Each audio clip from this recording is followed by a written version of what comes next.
I was talking to a first time investor yesterday, and what struck me was how easy it is to get this wrong.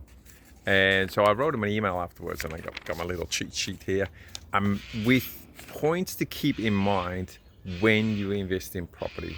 Things like, are you aiming for capital growth or cash flow? Why that is important, that might not seem an obvious one, but in your early stages of your property investing, you probably want capital growth. If you only have one property or no property at all, then you need the property to go up in value so you continue to invest. You can pull out the equity for your next investment. So capital growth in the early stages is most important most of the time.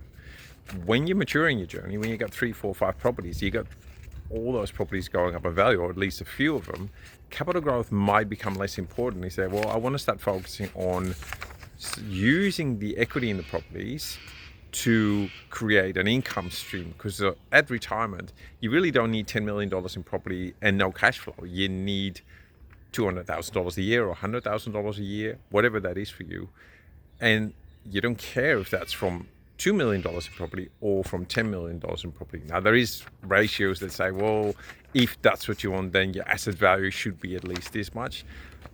But my point is, what you need to focus on in your property journey, in your path towards wealth creation, changes. That's point one. Is it better to buy new or existing? Big differences between new and existing, obviously. New ones get much better tax deductions. Also, maintenance is a lot less, more than likely, covered by the builder for the first 7 years, and less likely to break down. It's also possible to attract a different style of tenant, different kind of tenant, maybe a higher quality tenant, because if somebody makes it a conscious and deliberate choice to live in a new property, they often do that for a reason. It doesn't always work out that way, but there's a good chance to say, I want a nice place. I want something pretty. So it can quite possibly be a new tenant. Whereas existing property is more than likely in an existing suburb, existing neighborhood. And so the prediction of what the growth is going to do is much easier. There's well-established trends and less tax deductions, but a lot more predictable outcome moving forward. Third point, buy in the right price bracket. This might be an obvious one, but if you max out, as an example, on your borrowing capacity, you're going to be stuck in your property journey for a number of years possibly, because you need income growth to be able to borrow again. Whereas if you stay well within your limit, then as soon as there's equity, there's still income, you're able to go again. So buying for the right price bracket is a crucial point in your journey. Buy the right property. And this means a property that is right for that particular area, that has the right features, right amount of bathrooms, and is attractive to the demographic that you're aiming for. Point 5, make sure, this is a big one, make sure supply and demand statistics are good. It's very easy for property promoters to talk about the demand. Vacancy rate is low, government is spending on hospitals and schools and infrastructure, railway, for instance. Employment is on the rise, so there's a lot of new people moving into the area.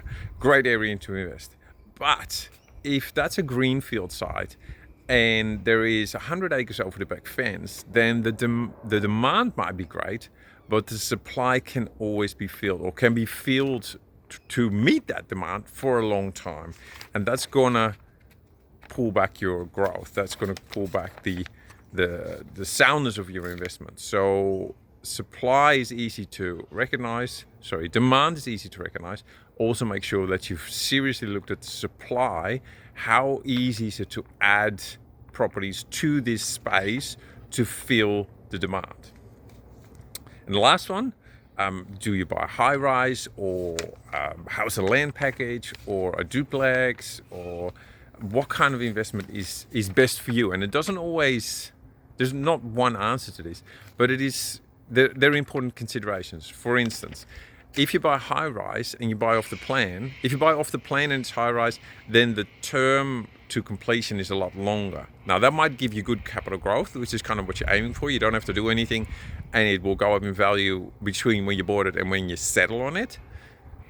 But if it's a large apartment block, then when you settle, when your property comes on the market, there's 100, 200, maybe 500 of the same properties coming on the market at the same time. That's a lot of competition for tenants, and that can really slow you down, or that can really mean it takes a lot longer to get a tenant, and the rents are you're not going to get a strong rent because there's so much competition.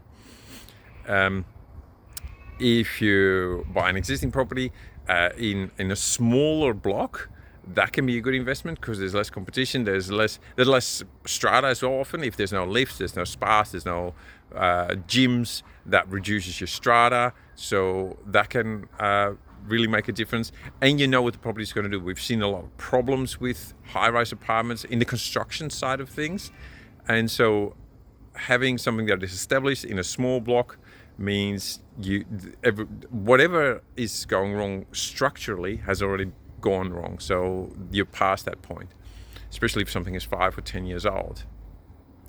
If you do a house and land package, then you get land, of course, and the land value is what ultimately goes up in value, so you get more growth potential, although it doesn't always work out that way, because again, if you're on a greenfield site, if there's 100 acres over the backyard, over the back fence, then there's plenty of opportunity to build more.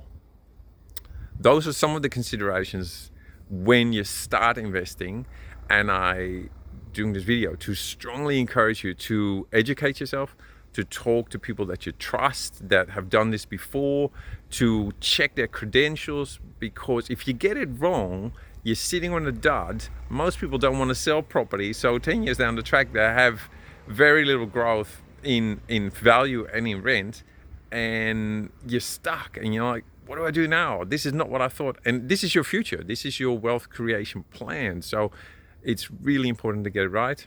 Make sure you do.